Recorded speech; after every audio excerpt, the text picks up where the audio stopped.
Selamat malam teman-teman. Malam, Mbak. Malam, Pak. Ya, sebentar ya.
Oke, Assalamualaikum warahmatullahi wabarakatuh. Selamat malam teman-teman semua.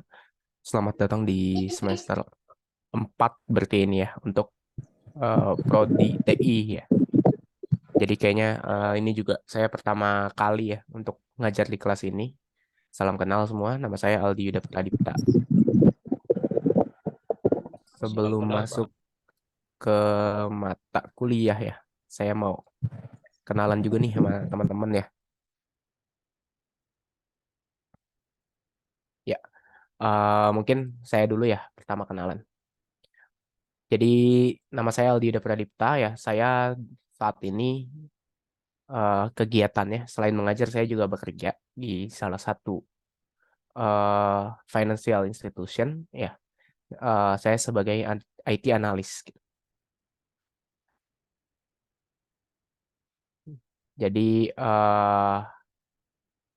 ya itu aja sih. Lalu untuk S1 dan S2 saya itu saya S2 lulus di 2019 ya, S1 di 2017 untuk kampusnya di eh, Universitas Swasta, Universitas Budi Luhur. Anyway, Excel-nya muncul nggak ya di teman-teman? Muncul, Pak. Muncul, Pak. Muncul, Kok saya Pak. nggak bisa edit ya? Bentar,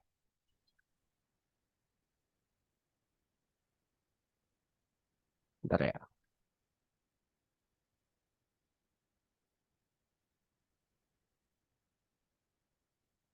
Nah, oke.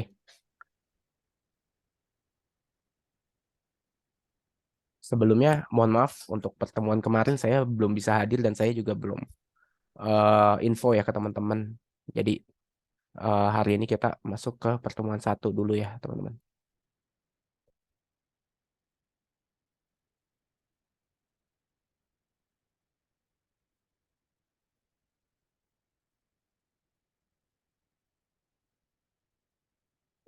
Oke, ada yang mau ditanya nggak ya dari saya, teman-teman? Oh, udah cukup. Oke, kalau udah cukup, jadi eh, saya mata kuliah untuk rekayasa perangkat lunak ya di semester ini. Takutnya ada yang salah join gitu ya. Lalu selanjutnya mungkin saya mau kenalan juga nih sama teman-teman ya. Mungkin saya absen dari partisipan di Zoom aja dulu kali ya. Perkenalannya mungkin nama, lalu kesibukannya untuk saat ini apa gitu ya. Ya, satu lagi mungkin tempat tinggal gitu ya. Buat nanti mung- ke depannya kalau memang kita possible untuk tatap muka gitu ya. Seharapan saya sih pengen gitu ya, tatap muka biar ketemu teman-teman juga. Ya itu kita bisa gitu ya, bisa kita atur. Oke, yang pertama ada dari Mas Ahmad Fauzi. Halo, Mas Ahmad Fauzi. Ya, Pak. Ya, Mas silakan perkenalan diri, Mas. Saya mau kenal nih. Ya. Saya nama Ahmad Fauzi dari Yogyakarta. Untuk kesibukan saya adalah karyawan. Dari mana, Mas? Sorry. Yogyakarta. Waduh, jauh ya. Nggak mungkin tatap muka kayaknya. Iya, iya. Dari Yogyakarta nih, Pak. Panggilan siapa, Mas? Biasa dipanggil Fauzi. Fauzi ya. Fauzi biasanya. Oh, Iya. Jogja mana namanya, Mas? Jogja, daerah Jogjanya Bantul, mana? Pak. Bantul. Bantul. Oh, tuh makanan yang khas itu ini ya, apa? Ingkung ya? Iya, Pak. Sama sate ya. Sate Iya, Batak kan itu. sate kelatak ya. Yang Iya, iya. apa? Pak Pong ya kalau nggak salah, tapi ramai banget itu. Iya, betul. Iya. Iya, iya. Siap. Salam kenal, Mas Fauzi. Ya, sama-sama. Oke. Bener ya yang ini ya, Raden Ahmad Fauzi ya. Iya, betul, Pak. Oke. Heeh. Sip. Thank you Mas Fauzi. Ya, Lanjutnya Mas terima kasih. Aji Sabto. Silakan Mas.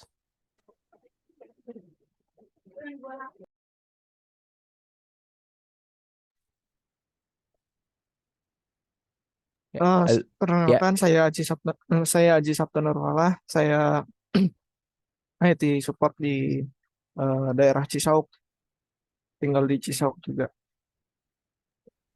oke deket ya Mas berarti kerjanya. IT support untuk perusahaan apa Iya, Mas? konstruksi. Konstruksi. Untuk pegang hardware, maksudnya kayak infrastruktur atau networking atau dua-duanya? Hardware sih. Kalau networking belum pernah. Oh, oke oke. Panggilan Mas Sabto atau Mas Aji? Aji, Pak.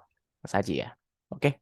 Thank you Mas Aji. Iya, Selanjutnya sama-sama. ada di sini Mas Alexander Siregar. Ya, malam, Pak. Malam. Saya sampai dari Jakarta, Pak.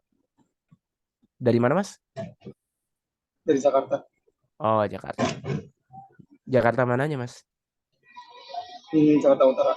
Wah, jauh ya. Oke. Kesibukan Mas Sekarang bekerja di bagian IT. Di perusahaan hotel. di IT ya Mas? IT-nya apa Mas? Infra dan support. Halo? Di saya kecil atau di teman-teman juga kecil? Oh, dengan Pak. Iya, di mana Mas? Di infra dan di support juga. Oh, oke oke. Oke. Salam kenal Mas. Panggilannya Mas Alex atau Ya. Salek ya? Oke. Salam kenal Mas Alex. Lanjut Mas Dery. Ya, selamat malam Pak. Nama saya Dery dari Tangerang. Kesibukan saat ini bekerja. Oke, kerja di Tangerang juga Mas? Iya, Tangerang mana Mas? Tangerang Selatan atau Tangerang? Tangerang, Kota Tangerang, Larangan. Larangan tuh masuk ke Ciledug ya sebelum ya? Iya, dekat Ciledug. Oh, Betul. masih dekat lah ya kalau ke kampus. Lumayan sih. Iya, Lewat Pak. Alsut ya. Iya, betul Pak. Larangannya Perbatasan Jakarta Selatan, Jakarta Barat. ya ya ya. Ya, oke. Salam kenal Mas Dery. Lanjut. Ada di sini urutannya Mbak Desi. Malam, Pak. Malam. Ya, perkenalkan nama saya Desi, asal dari Jogja. Kesibukan sekarang bekerja. Oh, Jogja juga. Tetangganya Mas. Ini bukan nih, Mas Fauzi. Jauh. Jauh ya. Oke. Di mana Mbak Jogja? Jogjanya saya di Kurang tahu saya kalau itu. Nah, Oke, oke. dekat Prambanan. Oh, dekat Prambanan. Prambanan tuh masuknya emang Jogja ya? Bukannya dia... Perbatasan Jogja Klaten. Oh, iya, iya, iya. Oke, oke. Ya, Salam kenal Mbak Desi. salam kenal juga Pak. Terima kasih. Lanjut Mas Didi Saprudin. Iya, Pak. Perkenalkan, nama saya Didi Saprudin. Saya asal dari Jakarta. Ya, Jakarta Barat ya. Jakarta Eh, Barat. ya, bekerja di salah satu perusahaan swasta. Bidang saya bekerja sebagai IT programmer. Oh, developer ya. Iya, betul. Di Jakarta Baratnya mana, Mas? Kota Tua, Pak. Belakang Kota Tua. Oh, developernya apa? Apanya, Pak? Developer apa maksudnya? Pemrogramannya? Saya pakai Framework CI sekarang. PHP sih itu. Oh, PHP ya. Lebih ke Iya, back end ya atau full stack? full stack, Pak. Full stack ya. Oke, oke. Iya. Oke. Salam kenal Mas Didi. Ya, sama-sama kenal juga, Pak. Iya. Lanjut. Aduh, Mas Fati. Halo, selamat malam Pak. Ya, selamat malam. Kenalkan, nama saya Fatih Muhammad. Saya asal dari Bekasi, cuman sekarang mukim di Bogor untuk pekerjaan. Pekerjaannya guru Pak, Oh, guru. SMK Bogor mananya, Mas? di Jonggol, Oh, Jonggol. SMK-nya? SMK Madinatul Quran Pak. Oh, oke, oke, oke. Daerah situ juga ya? Iya, Berarti ngajar apa? TKJ atau iya multimedia? TKJ, TKJ. ya? TKJ. Oke, oke. Ya, ya, ya. Saya juga lulusan TKJ soalnya, Mas. Ya, Ya, siswanya ya kayak STM ya, Mas ya. Nggak iya. tahu sih kalau di sana. Enggak, ini pesantren Pak. Oh, pesantren. Heeh, Oh, oke, oke, oke. Ya, panggilan Mas Fatih ya. Fatih. Iya, Ya, oke. Salam kenal Mas Fatih. ya, salam kenal. Lanjut, Mas Gali. Halo, Mas Gali. Ya Pak, selamat malam Pak. Malam. Perkenalkan, nama saya Galih, asal dari Gresik. Untuk Waduh. kesibukannya bekerja Pak. Oke, jauh juga ya Mas ya. Oke, ya emang banyak ternyata ya yang dari luar Iya Pak, kota ya. Jawa Timur ini Pak. Oke, oke, oke, Mas Gali. Salam kenal Mas Gali. Salam Thank kenal you. Pak. Lanjut, Mas Kusmunadi. Selamat malam, Pak. Malam. Perkenalkan, nama saya Kusmonati. Kerja di Jogja, tinggal juga di Jogja. Oke, oke. Jogjanya sama kayak Mas Fauzi, Bantul juga. Sleman, Pak. Oh, Sleman. Salah. Oh, oke, oke. Ini saya penasaran ya, yang dari luar kota itu tahu dari sosmed atau gimana ya? Mungkin yang mau jawab Dari sosmed Pak. sosmed ya. Berarti emang nyari yang kampus yang bisa online gitu ya. Saya tahu dari Google Map, Pak. Hah? Google Maps. Iya, Kok bisa Mas tiba-tiba nyasar ke BSD gitu Google Maps? nggak tahu dah. Saya Oh. SMK nyari dari Google Maps, terus kuliah juga nyarinya dari Google Maps. Oh, oke, oke, oke. Ya, ya, menarik, menarik. Oh, Mas Gali dari akun Pak Ono ya. Ya. Oke.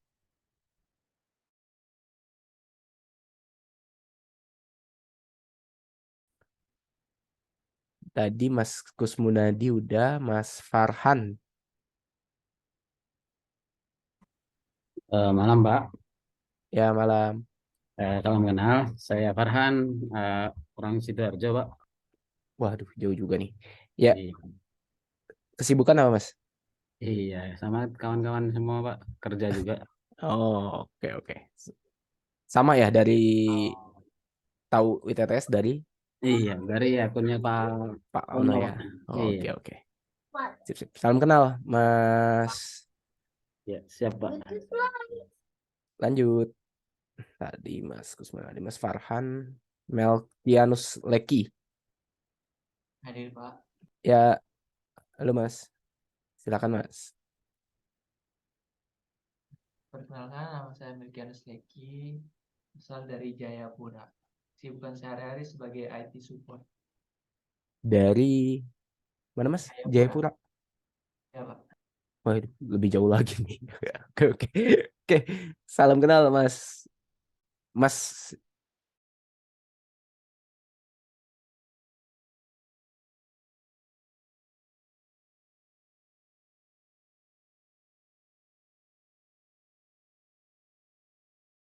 lanjut dulu deh. Mas Yahya.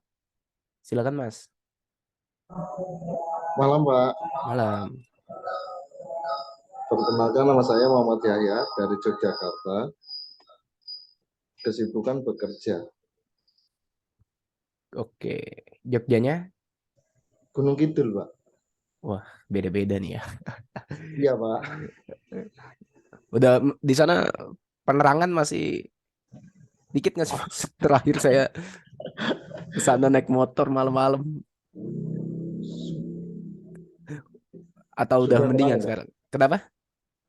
Sudah terang semua. Udah terang ya? Iya Pak. Iya, iya. Oke. Oke, oke. Thank Ya, you makasih, Pak. Mas. Kenapa Mas? Oh ya, thank you Mas Yahya. Lanjut. Rafifah. Mbak Rafifah. Perkenalkan nama saya Rafifah dari Tangerang Selatan, Bintaro.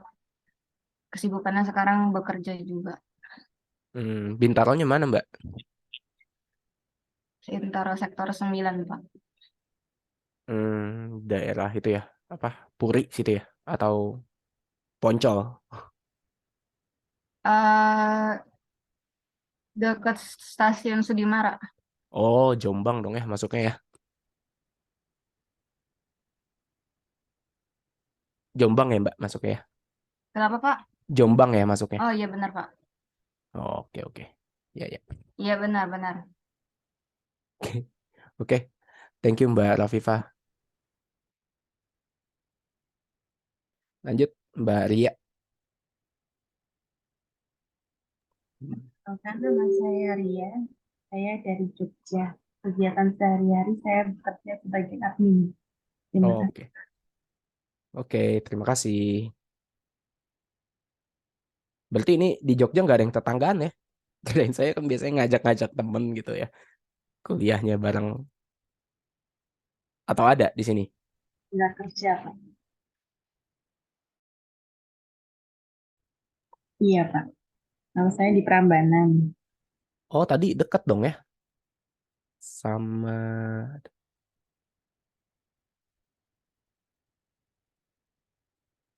Ya, oke. Lanjut deh. Mas Sofyan. Ya, selamat malam Pak. Nama saya Sofyan Pakmunajah. Tempat tinggal saya dari Jogja. Kesibukan saya bekerja. Oke. Terima kasih Mas Sofyan. Lanjut. Ya, Terakhir sama-sama. nih kayaknya nih. Wildani. Halo. Iya, selamat malam Pak. Ya, silakan Mas. Ya, perkenalkan nama saya Wildan, tinggal di Cilegon. Saat ini kesibukan bekerja sebagai IT consultant. Oh, IT consultant apa Mas? Role-nya? Semua sih Pak. Oke. Lebih banyak ke apa namanya? Cyber security. Apa? Sorry. Cyber security. Oh, cyber security. Oke, oke, oke. Ya, ya. Oke, terima kasih Mas Wildan ya panggilannya ya. Oke. Terima kasih teman-teman atas perkenalannya ya. Jadi ya so far sih beragam ya, tapi kebanyakan justru malah di Jogja ya kalau saya tadi coba uh, lihat gitu ya. Nah, jadi kita belajar soal rekayasa perangkat lunak atau software engineering. Ya, jadi apa sih sebenarnya yang nanti akan kita pelajari gitu ya. Jadi di sini kita akan belajar soal bagaimana life cycle dalam kita melakukan uh, pengembangan perangkat lunak gitu ya. Ya mungkin teman-teman pernah dengar yang namanya software development life cycle. Nanti kita juga akan belajar itu gitu ya. Lalu mungkin nanti kita akan belajar soal uh, bagaimana role-role dari peran-peran yang ada dalam pengembangan gitu ya. Misal developer ya, atau analis atau BA atau QA seperti apa gitu ya. Nanti juga kita akan coba membedah dokumen-dokumen yang apa aja sih yang ada di dalam kita melakukan software engineering atau rekayasa perangkat lunak seperti itu. Nah, sekali lagi nama saya Aldi Yuda Pradipta. Oh iya, Mas Fatah. Ya, Mas Fatah. Nanti perkenalan. Iya, Pak. Oh, boleh deh perkenalan dulu Mas Fatah. Mas, Silakan. ya, perkenalkan Pak, nama saya Fatah Fali Hilmi. Saya kesibukannya bekerja, Pak. Oke, tinggal di Tangsel, Pak, di Kecamatan Setu. Setu ya. Oh, dekat kampus ya berarti ya. Setu itu kan belakang situ ya. Iya, Pak. Ya, ya. Oke. Salam kenal Mas Fatah. Ya, makasih, Pak. Oke. Ya, jadi nama saya Aldi Yuda Pradipta, biasa dipanggilnya Aldi ya. Ya kalau di kantor gitu ya biasanya di kampus panggilnya Aldi, tapi kalau di keluarga biasanya dipanggil Yuda gitu. Nah, terus di sini ada nomor HP saya. Jadi di sini ada ketua kelas atau ada admin WA yang Mas biasa. Gali, Pak. Siapa? Mas Gali. Oke, Mas Gali. Nanti minta tolong untuk dibuatkan grup ya, biar kita mudah untuk koordinasi terkait mata kuliah ini gitu ya. Nanti di invite aja saya ke dalam grup. Nah, lalu di bawah ada email pribadi saya. Jadi kalau ya in case kalau saya ada ngasih tugas, ngasih UTS gitu, saya lupa bikin di e-learning, biasanya saya minta untuk kirim ke email dulu gitu ya. Nanti baru kemudian kita coba upload ke e-learning. Oke, ada lagi mungkin teman-teman yang penasaran gitu ya, atau mau tanya tentang saya gitu. Oke, kalau nggak ada, saya lanjut ya.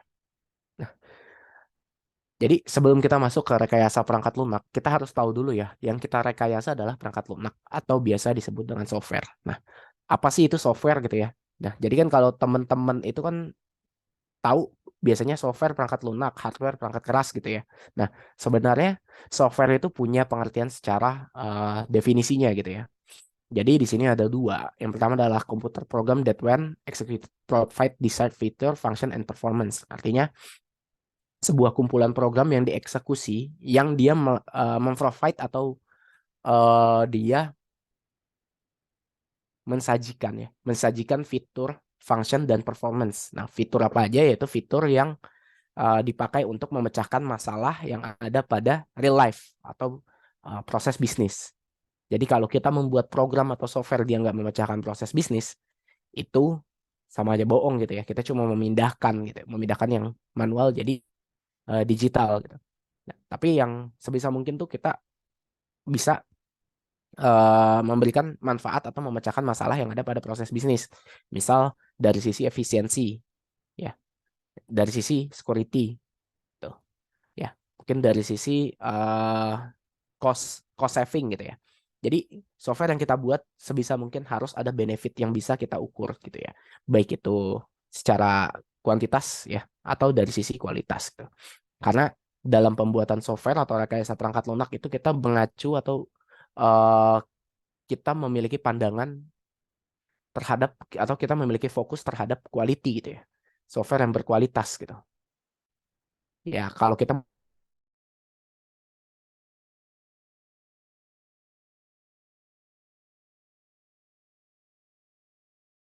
gitu ya untuk kita menjalankan proses bisnis gitu. Sedangkan kita perlu cepat gitu ya. Lalu ada notif internet connection is unstable. Aman suara saya?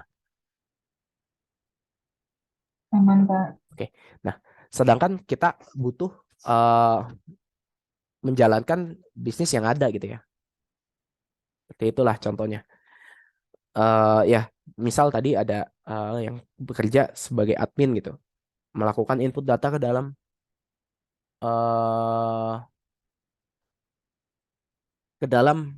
aplikasinya gitu.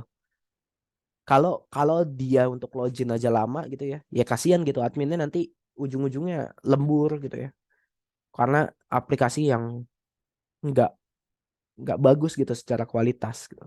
Makanya nanti di dalam testing tuh biasanya kita selain mengetes dari sisi fitur ya atau fungsional, itu biasanya ada juga tes yang disebut dengan performance test gitu ya, load test.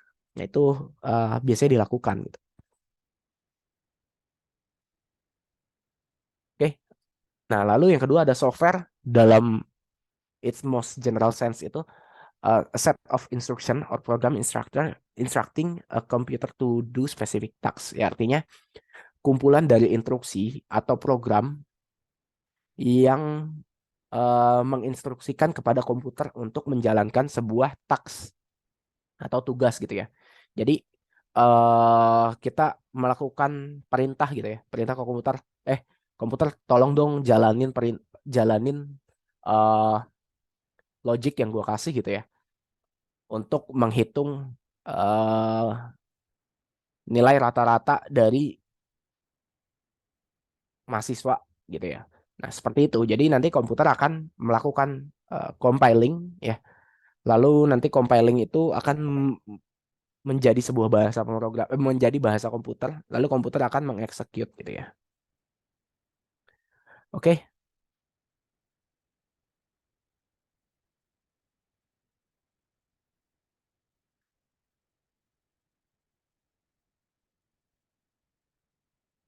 Kita lanjut dulu ya.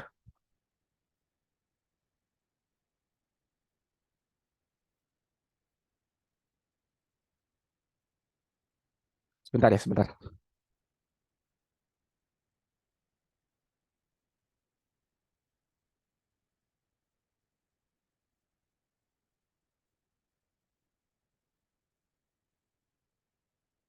Oke. Lalu software is developed or engineered gitu ya. It's not manufactured in the classical sense. Jadi dia tuh di ada proses gitu ya. Ada proses kita melakukan rekayasa atau engineer gitu ya. Atau kita melakukan develop. Jadi nggak tiba-tiba jadi gitu. Kalau kita di pabrik gitu ya, kita nggak buat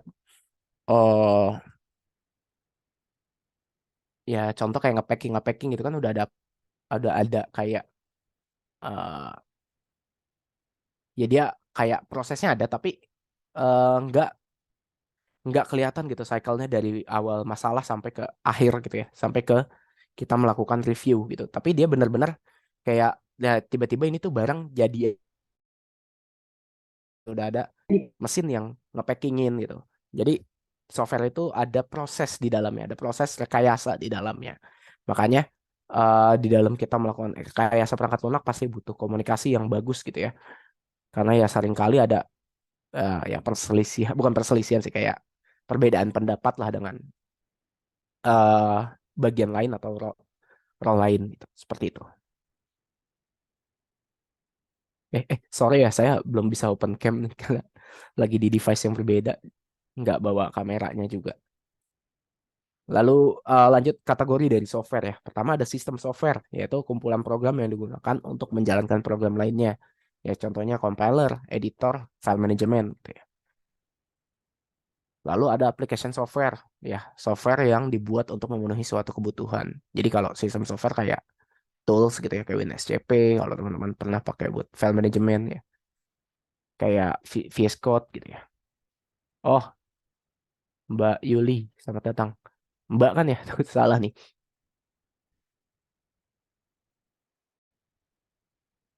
Oke, lanjut. Lalu ada engineer atau scientific software, sebuah program yang dibuat untuk memenuhi suatu kebutuhan, tapi aplikasinya itu memiliki nilai jual.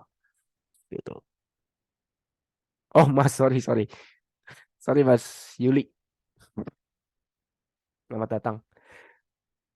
Ya lalu lanjut web atau mobile application ya. Program yang berjalan dengan menggunakan web atau mobile ya. Ya ini yang sekarang lah. Lalu embedded software ya software yang tertanam di dalam sebuah hardware gitu ya, kayak mesin cuci gitu ya. Jadi dia tuh di dalamnya sebenarnya ada pemrograman gitu ya. Kalau teman-teman mau menerapkan IoT gitu ya, ini pasti masuknya ke embedded software. Ya, lalu product line artinya software yang dibuat eh, dapat dijual ke berbagai tempat gitu ya. Jadi dia fokus terhadap produknya gitu ya. Dia fokus terhadap produk yang akan dibuat di mana dia nggak mikirin customisasi dari eh, tempat yang akan membelinya gitu lah ya. Kayak produk lain software itu kayak Office gitu ya. Lalu misalkan ya kayak teman-teman mungkin pernah dengar kayak buat HR itu kan ada ya Grid Day gitu ya. Lalu eh ya macam-macam lah kayak di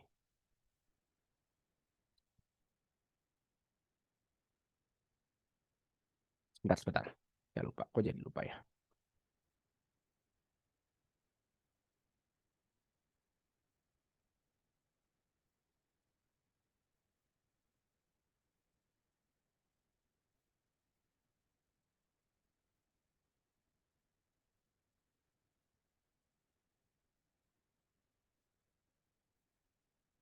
Ya, oke.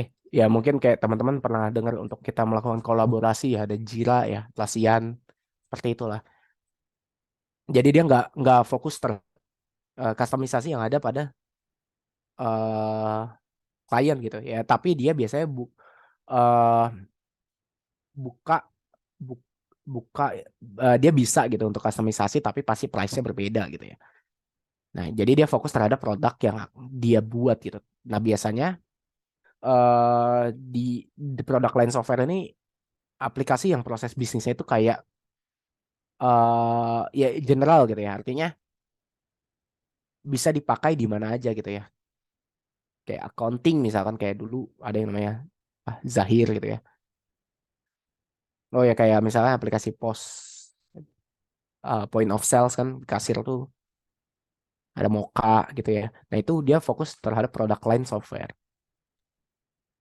Lalu AI software. Nah ini yang sekarang gitu ya. Program yang berupa algoritma non numeral untuk menangani masalah yang rumit gitu ya.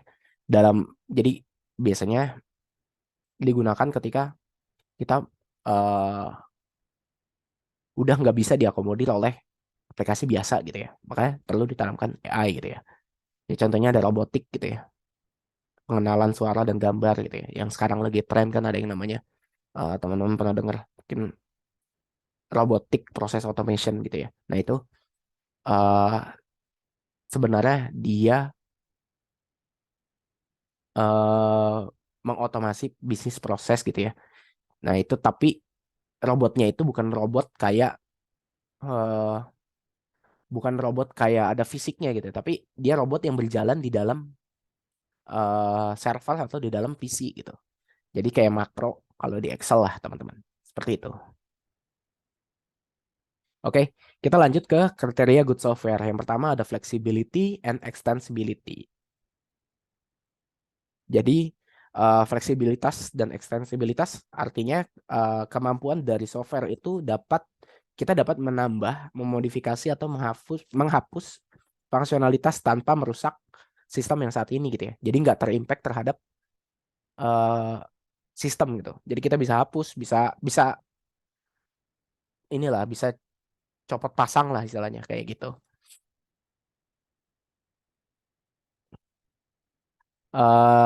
Lalu ekstensibilitas untuk menambahkan. Jadi kalau fleksibilitas ya kita ngomong-ngomong kita berbicara soal semua gitu ya, menambah, memodifikasi, menghapus. Kalau ekstensibilitas kita dapat menambah gitu ya tanpa menyenggol dari fungsionalitas lain. Karena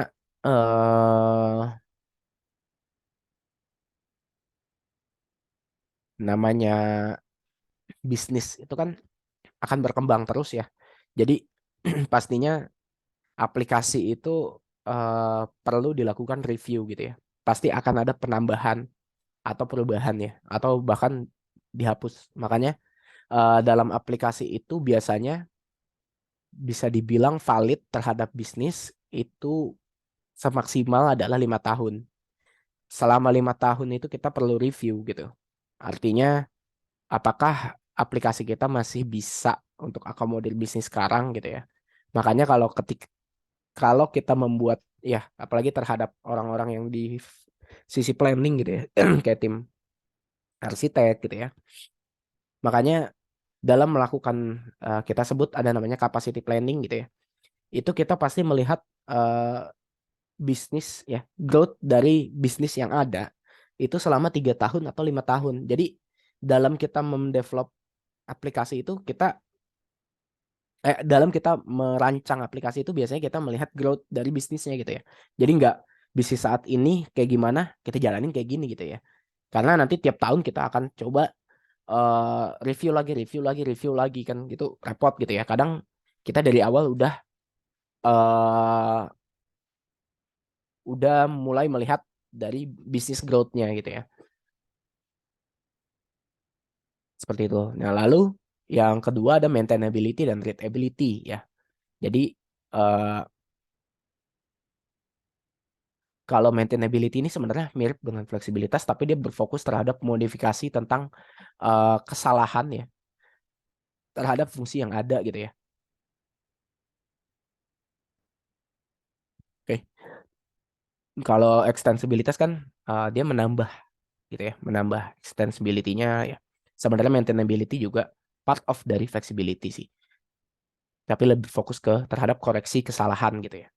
Nah, kalau readability ya artinya aplikasi ya, software yang kita buat itu dapat mudah dibaca gitu ya. Jadi nggak cuma dibaca codingnya, tapi dokumentasi kita tuh harus lengkap dan jelas gitu ya. Makanya dalam kita melakukan rekayasa perangkat lunak, itu nanti kita ketika membuat sebuah dokumen itu perlu approval seluruh stakeholder ya. Stakeholder itu adalah kayak pemangku kepentingan. Jadi orang-orang siapa saja yang akan engage atau akan masuk dalam aplikasi yang kita buat, atau orang-orang apa saja yang akan membaca dokumen kita gitu. Makanya dokumentasi dalam sebuah software itu penting gitu ya. Oke, nah di dalam maintainability ya, dalam maintenance itu biasanya ada dua. Yang pertama ada corrective maintenance ya. Lalu ada preventive maintenance. Nah, kalau corrective maintenance itu kita melakukan perbaikan ketika kerusakan terjadi. Nah, jadi kerusakan terjadi kita melakukan perbaikan gitu ya. Kalau preventive maintenance itu bagaimana cara kita melakukan mengantisipasi kemungkinan terjadinya kerusakan gitu ya. Jadi sebelum kerusakan nih kita udah mulai ngelakuin maintenance dulu nih. Oh, kita lihat nih dari sisi yang berjalan saat ini. Oh, ini ada perkembangan data nih gitu ya. Datanya akan mulai banyak. Oke, kita perlu maintenance untuk dari sisi fungsional A yang tadinya sifatnya adalah sekuensial, kita buat menjadi paralel gitu ya. Atau kita buat multi thread. Nah, itu sifatnya adalah preventive maintenance seperti itu. Nah, yang ketiga ada performance dan efisiensi ya. Jadi kalau performance ini kita bicara soal respon time ya. Jadi respon time yang ada itu harus dapat acceptable terhadap bisnis gitu ya. Kayak tadi login 5 menit kan nggak make sense gitu ya. 1 menit aja nggak make sense gitu. Nah itu kita perlu lihat dari sisi performance dan efisiensi dari aplikasi. Ya memang ketika kita melakukan sisi performance ini, kita nggak bicara soal aplikasinya saja gitu ya. Kita bicara soal infra, kita bicara soal DB, kita bicara soal network, ya tentunya itu akan saling terkait. Makanya sebenarnya dalam rekayasa perangkat lunak ini kita nggak bicara soal softwarenya aja, tapi kita bicara soal all aspect gitu ya, all aspect di dalam pengembangan perangkat lunak. Seperti itu. Oke, lanjut scalability ya. Artinya scalable system respond to user itu jadi ketika tadi ya loadnya itu bertambah gitu ya. aplikasi kita itu sebisa mungkin dapat secara konfigurasi itu kita bisa scale up, scale down gitu ya. Artinya kita nggak perlu membuat aplikasi baru gitu untuk mengakomodir load increase, apalagi aplikasinya hitungannya baru bulan gitu ya. Tiba-tiba kita udah ganti aplikasi lagi, kan repot ya. Nah, sebisa mungkin tuh kita bisa scalable gitu ya. Biasanya sih lebih pentingnya ke scale up sih, scale down tuh jarang gitu ya. Kalau aplikasi, kecuali ya kalau teman-teman mungkin ada yang tadi main di infra udah nyentuh ke cloud itu kan dia bisa scale up, scale down otomatis tuh ya. Seperti itu. Sebentar ya, saya ambil minum. Aus.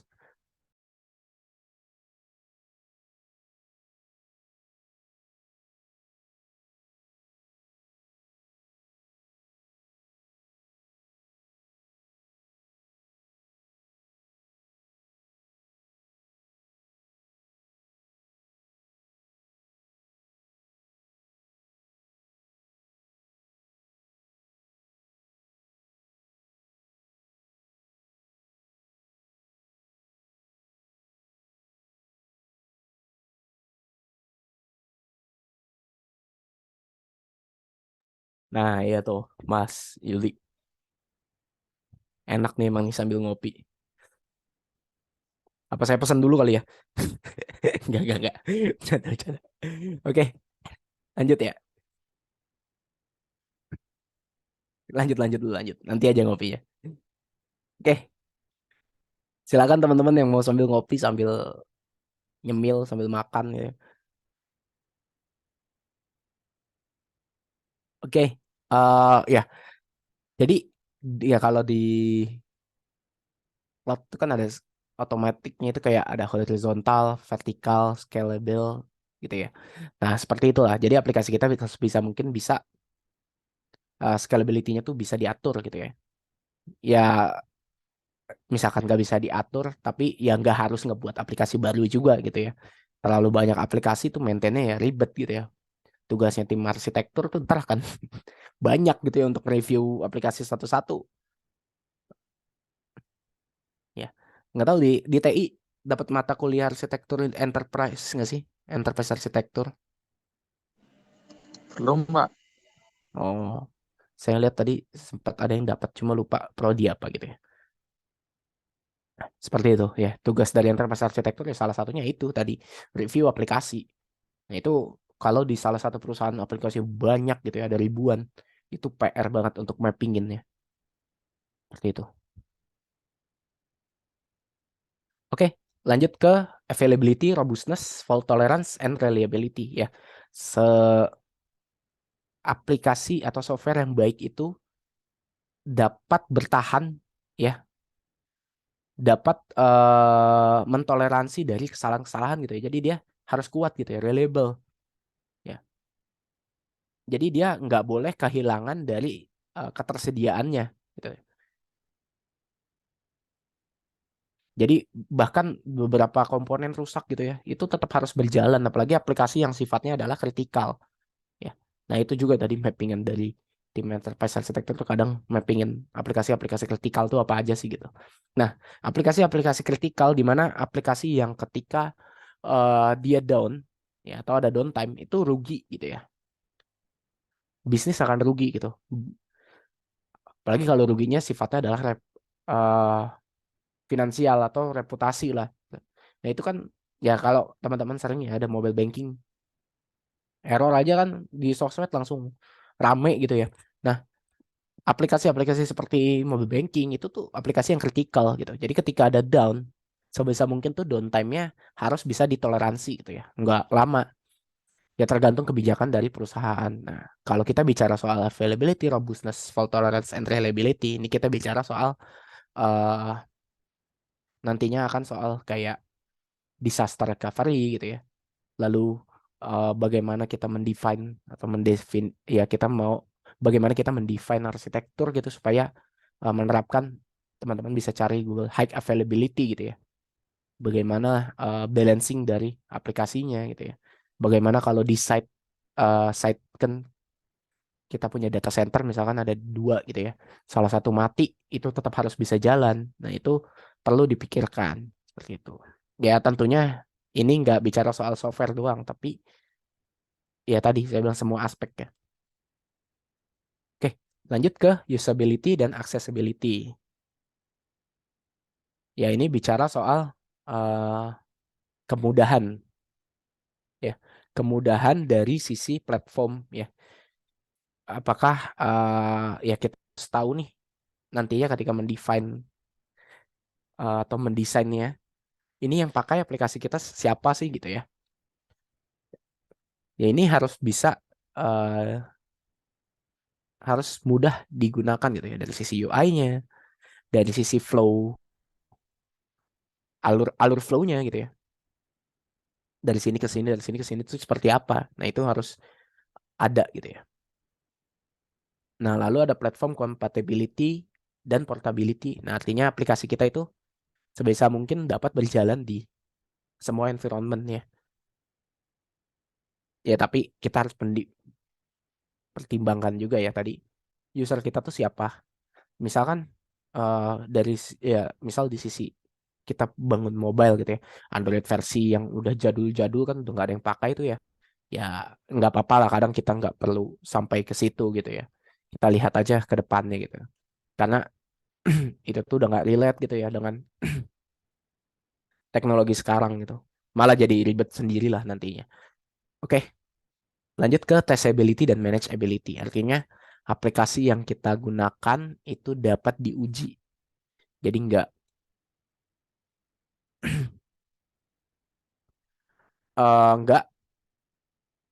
ya jangan sampai nggak bisa diuji gitu oleh tim tester.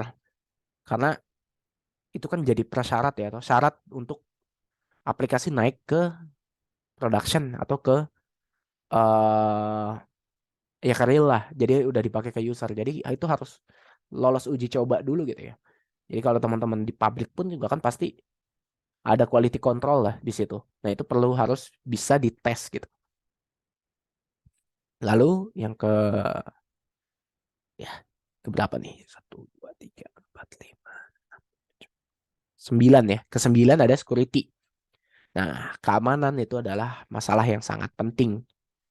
Ya, karena kita memegang kadang data-data yang sifatnya adalah konfidensial.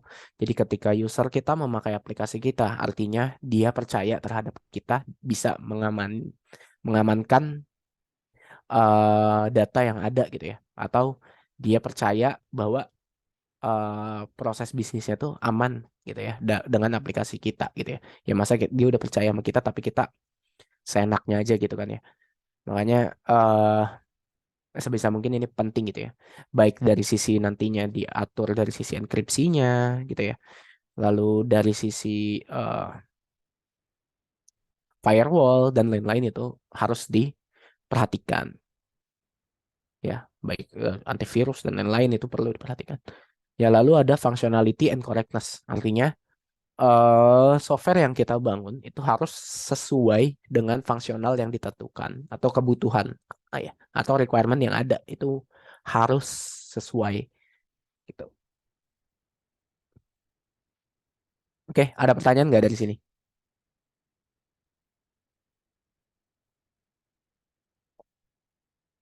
Kalau nggak ada saya lanjut ya. Lanjut masuk ke software engineering ya. Setelah kita tadi bicara soal software, sekarang software engineering.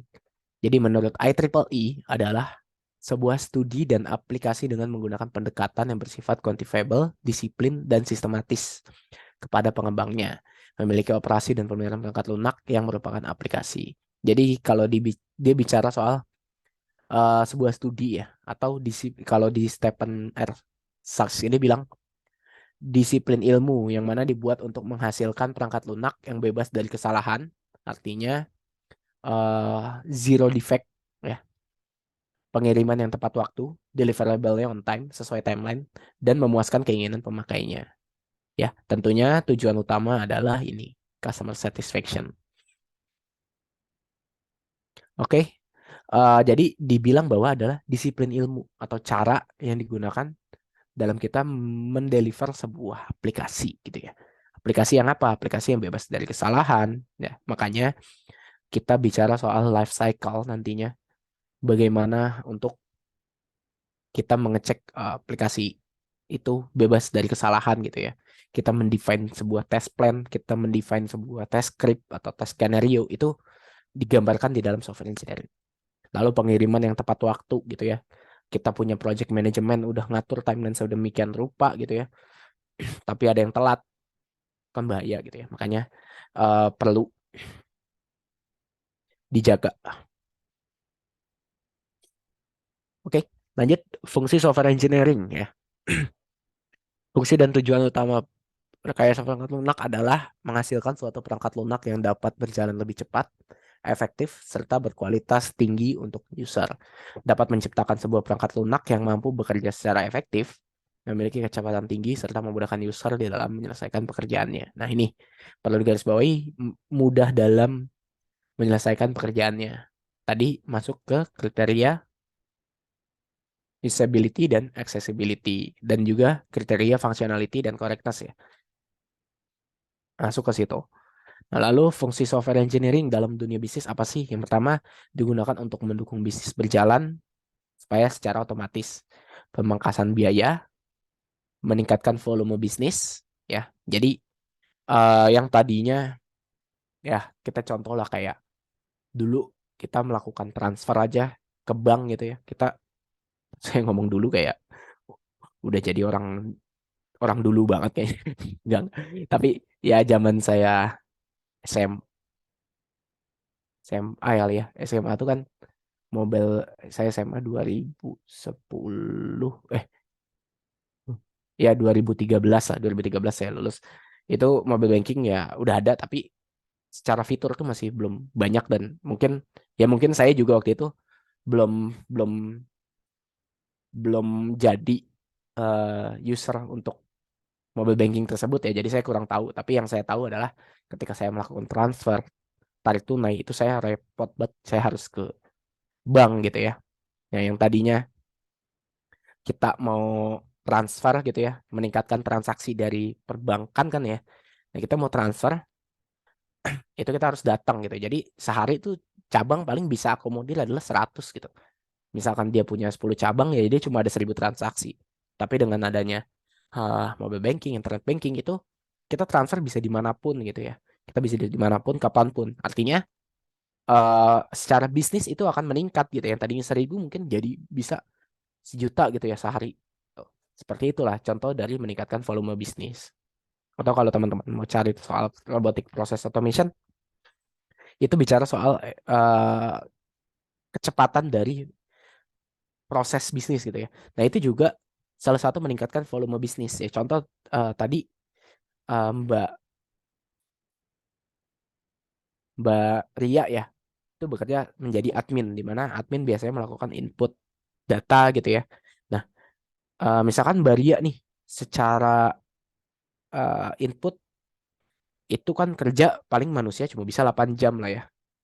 Nah, dari 8 jam itu ya nggak mungkin kan Mbak Ria kerja 24 jam. Itu Mbak Ria bisa akomodir input data misalkan sebanyak 100. Nah, ada yang namanya teknologi robotic process automation. Robotic process automation itu bisa berjalan 24 jam. Ya tanpa dia kenal lelah karena dia kan sifatnya ini ya aplikasi gitu ya, agen yang ditanam di dalam server. Nah, jadi yang tadinya 100 karena dia 24 jam ya, anggaplah kecepatannya sama dengan Mbak Ria gitu ya. 8 jam, 24 jam itu kan berarti 8 dikali 3 ya. Artinya dia bisa 300 data yang diinput gitu di dalam 1 hari. Nah, itu salah satu contoh yang bisa meningkatkan volume bisnis. Nah, selanjutnya ada FTE saving dan FTE avoidance. Nah, FTE saving dan FTE avoidance ini artinya FTE itu full time employee atau full time equivalent. Jadi tadi kayak Mbak Ria tuh kerja 8 jam gitu ya. Nah, Mbak Ria itu ketika ada bisnis yang makin meningkat, itu perlu nambah orang gitu ya. Nah, tapi dengan adanya teknologi, itu kita bisa akomodir untuk, kita nggak usah tambah orang nih, kita bisa dengan teknologi A. Nah, Ini bukan berarti kita ngurangin pekerjaan orang ya, tapi orang yang biasanya eh, orang yang biasanya mengerjakan pekerjaan repetitif itu biasanya dia akan naik tingkat gitu ya. Yang tadinya repetitif, dia akan menjadi misal di sales. Artinya di perusahaan ini akan masuk sales baru gitu ya.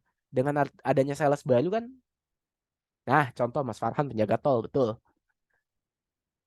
Nah, dengan adanya sales baru, pasti penjualan perusahaan akan semakin meningkat gitu ya. Nah, dari situ kita mengurangi eh, mengantisipasi untuk penambahan orang yang sifatnya adalah repetitif. Seperti itulah.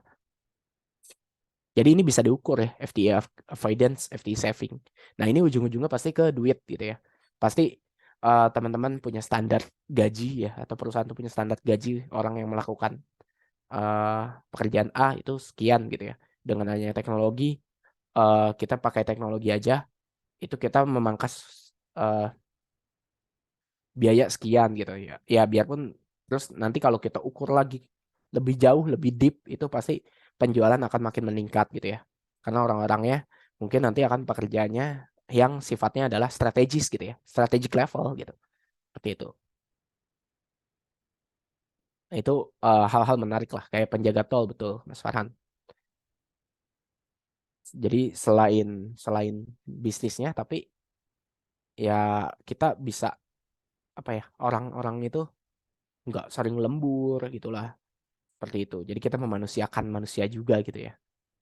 Itu.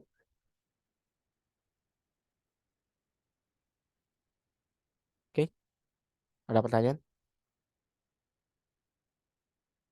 Penjaga tol ya tadinya kan ya setiap pintu ada penjaganya gitu ya. Sekarang kita udah ada mesin gitu ya. Nah, dulu juga kan masih pilot gitu ya. Pasti di awal tuh banyak penolakan gitu ya. Tapi kalau kita lihat sekarang ya semakin maju gitu ya. Ya namanya transformasi pasti ada inilah penolakan gitu lah. Oke. Jadi ini adalah software engineering ya. Jadi software engineering adalah layer layer teknologi yang berlayer gitu ya. Jadi layer teknologi ada tools, method, proses, quality focus. Jadi semuanya saling terkait. Jadi proses itu menyediakan perangkat yang menyatukan. Jadi dengan adanya proses ini kita semua ini akan saling terkait gitu ya. Lalu di proses ini dalam kita menjalankan proses kita menggunakan metode tertentu ya. Dengan metode itu kita pilih juga metode yang terbaik untuk kita itu apa sih gitu ya. Agar dalam kita mendeliver project itu tepat waktu gitu ya. Terus gampang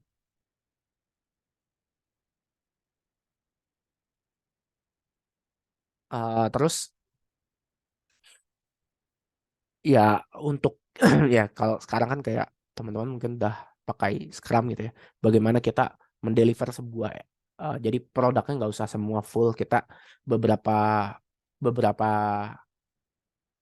bagian aja kita mau deploy dulu gitu ya. Atau biar bisnisnya jalan dulu. Nah, itu juga salah satu metode supaya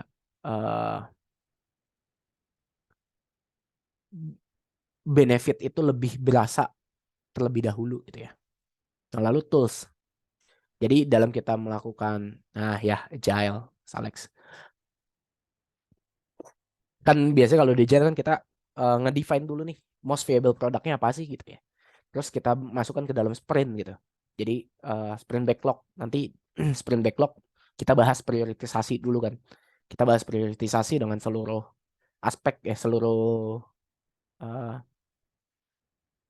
stakeholder gitu. Kita mana nih dari backlog tersebut yang mau kita develop duluan. Kalau kita develop ini kita udah bisa jualan belum ya? Biasanya sih fokusnya yang ke jualan dulu lah. Masalah operasional itu belakangan gitu ya. Biasanya gitu. Seperti itu. Jadi belum tentu agile yang terbaik juga ya. Tergantung dari kebutuhan ya atau kompleksitas dari aplikasi juga biasanya. Lanjut ke ke tools dulu. Ke tools ya. Dalam kita melakukan rekayasa perangkat lunak itu kita perlu tools yang mumpuni gitu ya untuk kita melakukan kolaborasi gitu ya, atau tools untuk teknologi stack-nya apa gitu ya, supaya gampang kita melakukan sharing knowledge seperti itulah. Itu harus diperhitungkan ya, kayak tadi pakai Jira gitu, Atlassian ya, punyanya Atlassian, seperti itu perlu dilihat gitu ya. Lalu quality focus, artinya seluruh aspek ini kita fokus terhadap kualitas. Jadi semua tools, metode dan proses itu mendukung kita untuk mendapatkan quality yang baik gitu ya. Seperti itu. Nah, lanjut. Mitos dalam RPL gitu ya. Jadi mitosnya nanti ada 4 kalau nggak salah ya. Pertama, mitos manajemen. Pertama, manajemen mikir sudah ada panduan dan prosedur pasti lancar, dia bilang. Faktanya apa? Faktanya, apakah prosedur yang dibuat itu atau panduan yang dibuat itu dibaca gitu ya? Atau apakah panduan yang dibuat itu lengkap? Apakah panduan itu yang dibuat sesuai kebutuhan? Nah, itu kita perlu perhitungkan gitu ya. Jadi belum tentu ada panduan pasti lancar. Atau apakah para pemangku kepentingan itu atau praktisi tahu gitu keberadaannya. Oh, ternyata kita punya prosedur yang ada ya, kita punya panduan yang ada ya gitu. Kan kadang nggak tahu ya orang. Lalu yang kedua ada bila terlambat tambah programmer. Nah, itu juga belum tentu ya, teman-teman.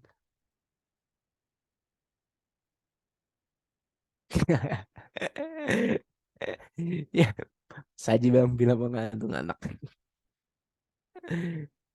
Tambah ibu. Ya, dipanggil programmer 2 minggu jadi, tanda kutip kata Mas Gali. Apa iya gitu ya? Kadang ya kita manggil pun sejago-jagonya ya atau sesenior-senior programmer kita panggil pasti dia perlu waktu untuk pelajarin itu dulu gitu ya. Jadi menambah orang itu belum tentu solusi yang tepat gitu ya. Ya sekalipun kita hire yang emang udah pengalamannya mirip gitu ya, pasti perlu ada dia perlu gali knowledge-nya dulu gitu ya, yang berjalan itu seperti apa. Dan kita nambah kayak gitu ya, cost-nya juga bisa jadi makin bengkak gitu ya. Jadi itu perlu diperhatikan gitu ya. Manajemen tuh bilangnya ya, tambah aja orang gitu ya. Ntar juga lu bisa deliver ini 2 minggu tuh kata Mas Gali. Belum tentu gitu ya. Kita harus tahu dulu kenapa terlambatnya gitu ya. Apa penyebabnya gitu. Kita harus dengar dulu dari semua pihak. Oke, lalu yang ketiga ada tools baru dan teknologi baru harus digunakan. Nah, ini juga bisa jadi bumerang gitu ya. Apalagi teknologi barunya itu yang sifatnya forumnya belum ada, community-nya belum besar gitu ya. Jadi kita nguliknya tuh harus kayak gimana gitu ya untuk ngulik teknologi ini. Makanya biasanya di dalam perusahaan besar itu ada yang namanya bagian tersendiri untuk melakukan adopsi teknologi baru gitu ya. Nah, itu kita perlu adopsi dulu gitu ya, teknologinya apa gitu. Nanti kita melakukan POC dulu atau kita melakukan pendekatan itu dari proyek-proyek kecil dulu, nanti baru ke proyek-proyek besar. Nah, itu perlu dilakukan adopsi dulu gitu ya teknologi barunya. Kita harus cari pro kontra itu seperti apa gitu ya. Seperti itu. Lalu outsource-kan saja maka akan beres. Nah, itu juga mitos manajemen yang bisa dibilang belum tentu benar gitu. Outsource ya, kadang kita outsource ketika mau komunikasi gitu ya, atau dia mau akses ke beberapa environment kita kan kadang ada keterbatasan dari sisi IT security gitu ya. Jadi kita perlu perhitungkan itu juga teman-teman. Nah, lalu mitos dari customer nih, dari klien. Yang pertama, deskripsi umum saja, detail nanti saat pengembangan. Nah, ketika kita dikasih yang bisnis prosesnya tuh cuma secara apa ya, high level gitu. Ketika pengembangan ya kita akan banyak tektoknya dan itu akan ribet gitu ya. Ya memang kalau di Agile mah ya ada daily stand up dan ada lain-lain itu bisa diakomodir lah. Tapi kan ketika kita mendefine sprint backlog aja itu kalau cuma high level gitu kita nggak tahu harus ngapain. Ketika jalan sprintnya tuh akan makan waktu untuk kita mengerti gitu ya, mengerti soal produk yang mau kita deliver gitu ya, sprint yang mau kita deliver. Makanya kadang ini perlu detail juga gitu ya di depan gitu. Customer makan kadang klien ngomongnya enak aja, ntar juga dia ngerti gitu ya. Orang gua sering kok bikin nama dia gitu ya. Ketika ada masalah siapa yang disalahin? Pengembang gitu. Makanya kita sebagai dari sisi teknis kita perlu gali sedalam mungkin gitu ke customer. Nah, lalu mitos customer bilang kebutuhan project berubah terus tapi pasti dapat diakomodasi karena PL atau perangkat lunak bersifat fleksibel. Ya, itu oke, tapi kalau kita udah jalan gitu ya, kita udah jalan berubah lagi, timeline geser terus dong. Nggak mungkin lah kita mau akomodir ya, apalagi udah di awal udah ditentukan gitu ya, udah masuk sprint backlog kok berubah terus gitu ya. Ya susah juga gitu. Kita sprintnya maka akan ngaco gitu, seperti itulah. Lanjut, mitos dalam RPL yaitu mitos pengembang. Satu-satunya cara menilai kualitas adalah melihat program berjalan lancar. Ini sering dilakukan di internal test gitu ya. Kita selaku developer cuma, oh ini yang running well. Tapi kita nggak ngitung apakah misalkan ada perhitungan rata-rata ya atau perhitungan IPK lah. Oh ini nampilin kok IPK-nya sekian, tapi kita nggak hitung lagi gitu ya. Bener nggak sih sebenarnya sekian gitu ya? Ternyata salah gitu. Atau kita cuma sekedar running jalan tanpa ada error, tapi kita nggak lihat outputnya, itu juga salah gitu ya. Lalu satu-satunya deliver project yang sukses adalah program yang berjalan. Ini juga salah karena ketika kita mendeliver project itu bukan cuma program yang berjalan, tapi perlu adanya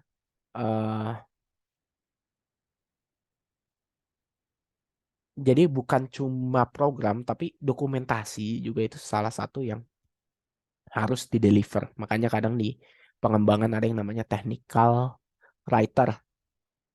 Nah, technical writer bertugas untuk mendokumentasikan develop dalam sisi pengembangan, itu ya, yaitu memudahkan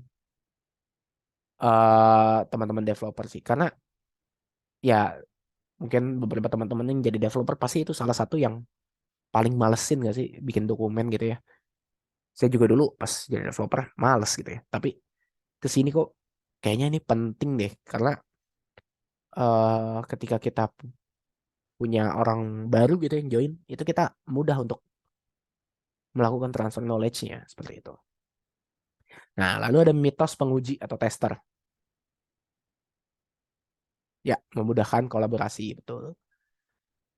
Nah, mitos penguji software sudah sesuai dengan kebutuhan fungsional berarti sudah memiliki kualitas yang baik. Nah, tadi selain fungsional, non-fungsional juga harus dites. Gitu ya. Artinya dari sisi performance gitu kan masuk ke non-fungsional gitu ya. UI itu perlu dites apakah sudah sesuai gitu ya.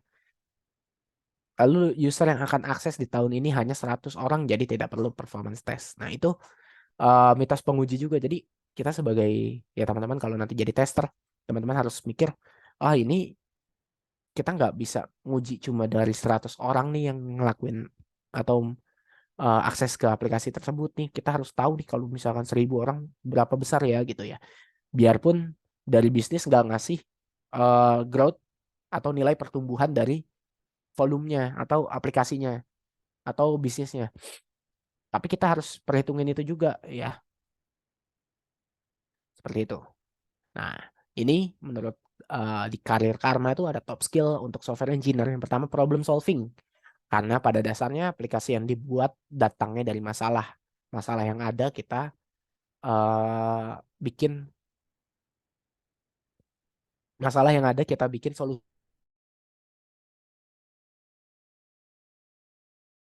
To detail. Ya tadi kita harus lihat sedetail mungkin dari sisi requirement. Ya, dari sisi berjalannya proses pengembangan itu kita harus ya kita punya pemikiran sedetail mungkin. Lalu clear communication. Ya communication karena kita perlu kolaborasi dengan berbagai macam orang ya. Dengan watak atau isi kepala yang berbeda-beda ya. Punya kepentingan masing-masing lah. Ya kadang kan dia punya kepentingan KPI sendiri gitu ya. Dia punya penilaian sendiri seperti itulah. Karena kita nggak bicara soal individu gitu ya. Kita bicara soal tim, kita bicara soal visi atau misi dari perusahaan. Yang keempat, continual learning, artinya ya kita harus open dengan pengetahuan-pengetahuan baru lah. Ya apalagi yang sifatnya dari sisi teknologi ya harus gitu ya. Nah lalu teamwork, kita nggak bisa bekerja sendiri, kita perlu skill bisa bekerja dalam tim. As a leader kah?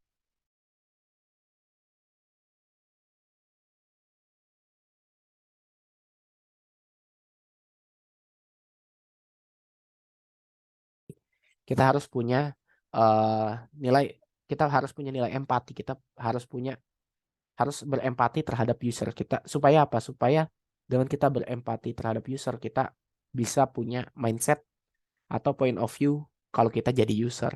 Jadi kita benar-benar tahu define kebutuhannya tuh apa sih, bukan keinginan ya. Karena kadang tuh kan ada kebutuhan keinginan. User tuh kan taunya keinginannya A, B, C, D, padahal dia nggak butuh gitu ya. Makanya kita perlu mindset untuk berempati terhadap end user. Seperti itu. So far dari sini ada pertanyaan teman-teman?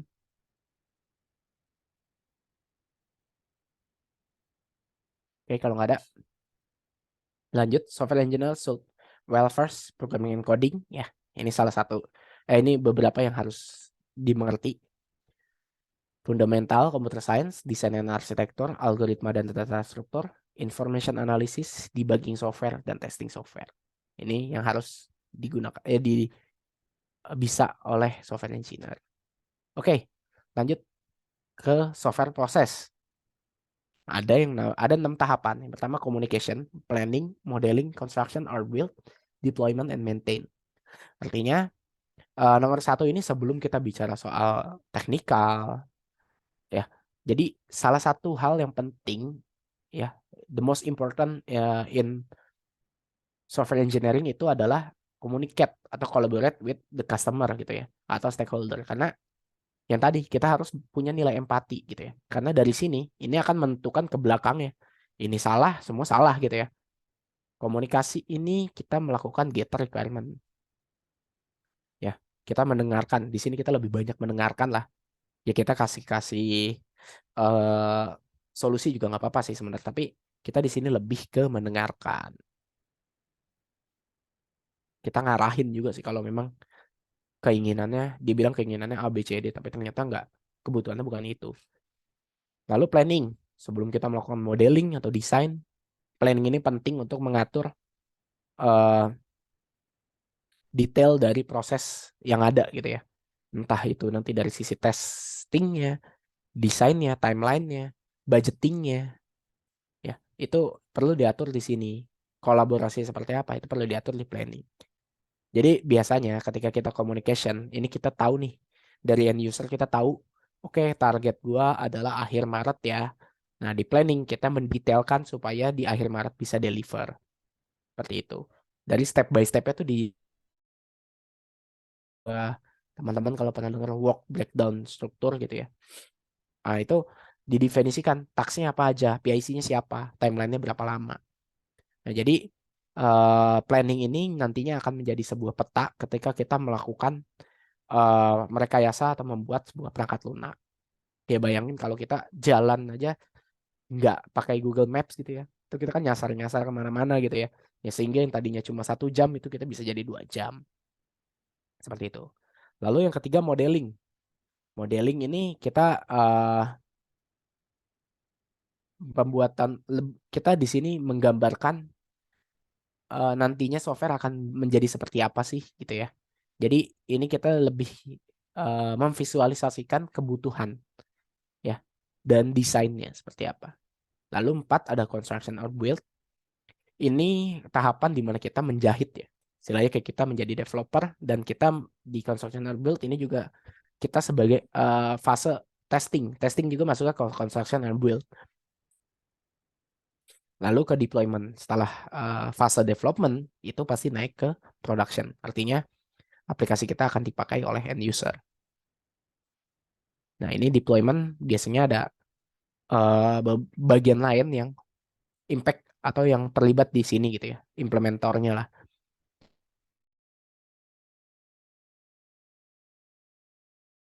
Atau business as usual, artinya ini perlu dilakukan maintain supaya aplikasi tetap berjalan dengan baik. Seperti itu. Makanya ada yang namanya IT operation. Nah, ini salah satu anekdot yang ada dalam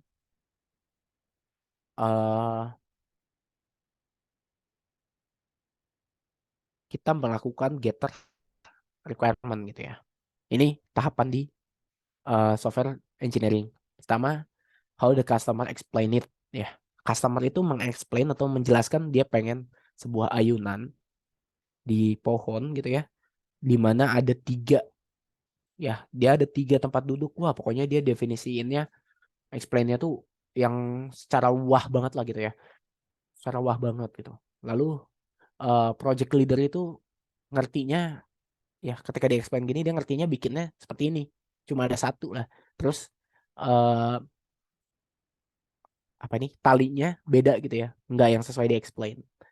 Nah, terus masuk ke analis. Wah, analis ternyata desainnya lebih parah lagi, lebih kacau gitu ya, pohonnya ditebang, ininya di tengah gitu ya.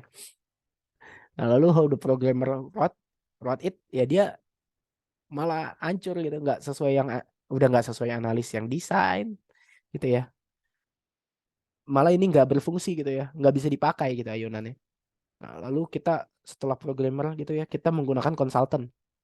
Wah, konsultan describe-nya malah sebagus ini ya, pakai kursinya kursi sofa gitu ya. Padahal belum tentu seperti ini gitu yang kebutuhannya. Wah, terus how the project was documented, nggak ada gitu ya, nggak ada dokumentasi gitu. Jadi what was installed by operation, jadi ini tahapan deployment tadi, ketika naik ke real life itu cuma jadi ini doang, sisanya nggak gagal gitu. Nah, terus how the customer was built, ya customer mau bayarnya seharga bikin roller coaster, padahal cuma pengen bikin ayunan. Ya kita masang harga tinggi gitu ya. Lalu how the project was supported, ya projectnya dalam berjalannya project, support kita cuma segini lah, cuma jadi akar. Nah, terus ternyata setelah digali what the customer really need, ya dia tuh cuma butuh kayak gini, ayunan dengan buat tempat duduknya cuma ban dan 1 tali.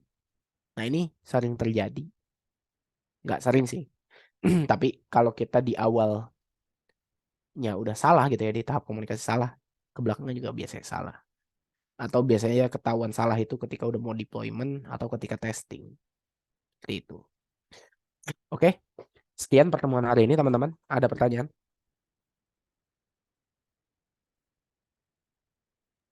Maaf Pak, tadi saya belum absen ya. Siapa ini? Sorry. Yuli Widada Pak. Oh, TI. udah aku absenin sih tadi. Cuma nggak saya show. Oke, terima kasih Pak. Yuk. Ahmad Junaido udah izin ya Pak? Ahmad. Oh, Mbak Rafifa RPS ya. Nanti coba aku cari dulu ya. Yang semester ini sih nggak ada, tapi nanti kayaknya yang lama-lama ada. Tapi nanti coba saya lihat lagi ya.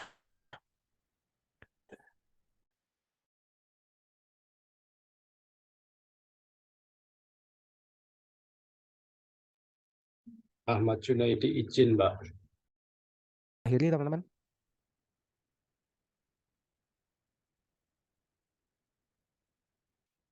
Oke, kalau gitu saya akhiri. Terima kasih atas kehadirannya. Assalamualaikum warahmatullahi wabarakatuh. Selamat istirahat. Selamat malam. Malam. Ya, makasih Pak. Selamat malam Pak, makasih Pak.